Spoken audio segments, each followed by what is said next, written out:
Yang saya takutkan nanti kalau ada yang gagal koalisi.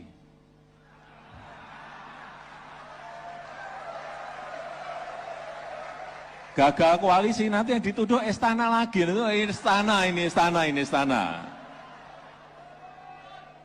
Ya padahal kita itu kan nggak ngerti koalisi antar partai, antar ketua partai yang ketemu. Tapi yang paling enak itu memang mengkambing hitamkan, menuduh presiden, istana, Jokowi paling enak itu. Paling mudah dan paling enak.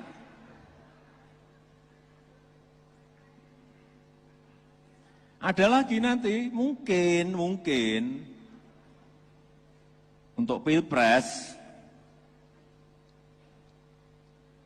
nanti bisa seperti itu lagi. Ada orang atau tokoh yang ingin sekali dapat kendaraan supaya bisa mencalonkan, ternyata tidak bisa.